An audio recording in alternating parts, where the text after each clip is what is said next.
Nanach, Nachman, MeUman, Likutay Halachos, collection of laws on the Shulchan Aruch, code of law, the laws of breaking bread, 5:5.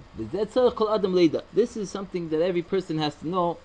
When he wants to come close to the holy blessed name, and he sees that the obstacles and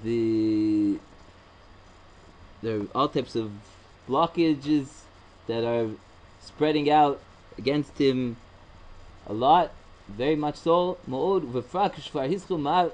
and especially when he already started a little, and he sees that every time that they spread out in front of him more and more. Sometimes he sees that after days and years that it appears to him that it appears to him that he already began to purify a little. He returned and fell, and his lusting overcame him even more, became stronger by Yehurim and bad thoughts. They spread out very strong. May the Holy Merciful One have saved us. He must know all this it all stems, it's drawn from the clothes of excrement. That he has still not purified himself from them. That from them come all the preventions and the strengthening of the bad. Which is, as it explained very well in that Torah, that the clothes of excrement, hemonim, they are preventions, they're obstacles, like a river that separates, etc. The couple of and in that Torah, Rabbi Nachman reiterated three times with these words, because of the vast strength of these obstacles and blockages that a person has, because of the clothes of excrement, and that one needs tremendous travail, a lot of work, a lot of effort, as it is explained there. You should see the Ein Sham. And because of the great effort that's necessary to remove the garments of excrement, and not every person merits to stand up to this. From this comes everything that passes over a person, that a person has to endure. And even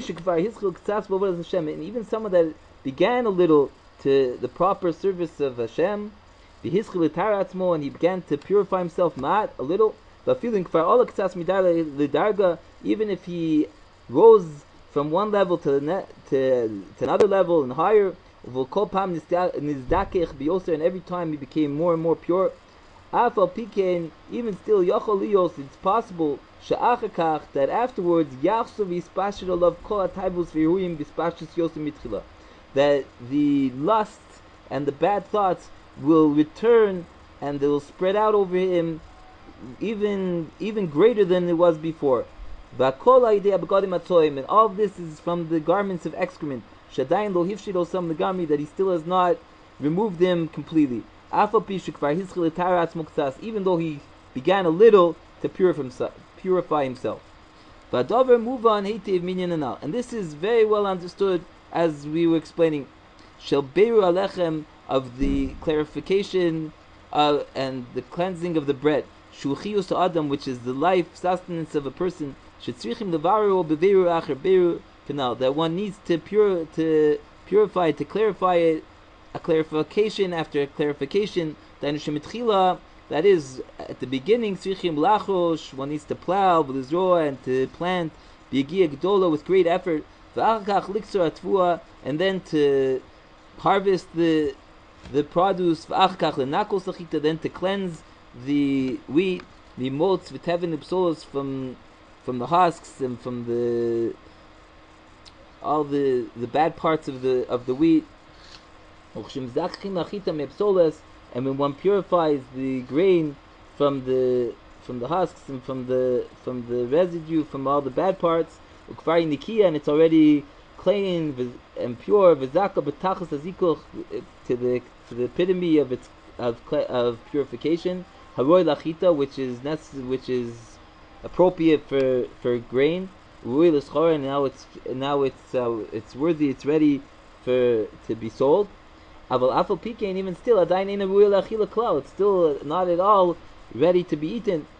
And one needs to return to put effort, to grind it very well, until it's made into flour. And then one has to cleanse the flour from impurities and flax and things that are in the flour. And afterwards, even when the flour has been sieved, as much as necessary, it's still not at all ready to be eaten. Until you make from it bread. And then when it's made into bread, then it is in its complete. It's the epitome of completion. Because it has come to its height. That is now ready for food for a person. And to have the blessing of amotzi, the blessing of bread recited on it. But even still, that the bread has came to its completion, also, and it's already been clarified, also, and purified, from all types of bad things, which all have been drawn, and they come from the garments of excrement, which are all the residue and the husks and flax and bad parts of the wheat and flour, until now the bread is clean and pure. Even still, in proportion to the epitome of its completion, in the end, it still hasn't even begun to be purified. It still needs the main purification, and clarification, which is the clarification and the purification that happens at the time of the actual eating. Then specifically, the bread is clarified into its epitome. And then specifically is the main effort, the Bara Tov, to clarify the good, and to purify it mikitzoa from vomit and excrement mamish. Because it doesn't get clarified from this kim bekev adam in the guts of the person. She'az daika, because then specifically ola tov azach, the good and the pure goes up, umachayas adam, and gives life and sustenance to a person, so that he could praise and thank the holy blessed God,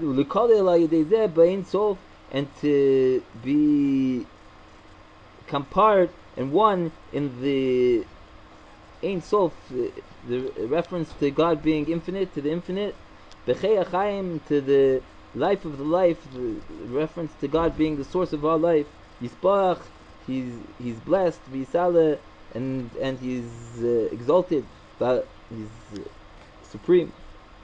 V'apsoles, nase psoles gomor, and the bad parts becomes completely bad. Kitzoa, vomit, and excrement, mamish, v'nidche lachutz v'chanal, and it is pushed out of his body, like we saw before. Nimsa, so comes out, she'afu bishigam mikodem hayu la'achita v'lechem kama v'kama beirun, that even though already before the grain, the wheat, and the bread already had many clarifications, through many efforts, great efforts, Afal pikein ein elu abirum nachshavim klal. Even still, all those clarifications aren't so considerable. Keneged abiru achron, in proportion, in light of the final clarification, shibshas achila atma, and the time of the actual eating. Sha'az ikar abiru bigadim soy mamish, because that's when the main clarification from the clothes of excrement takes place. Nanach Nachma, MeUman.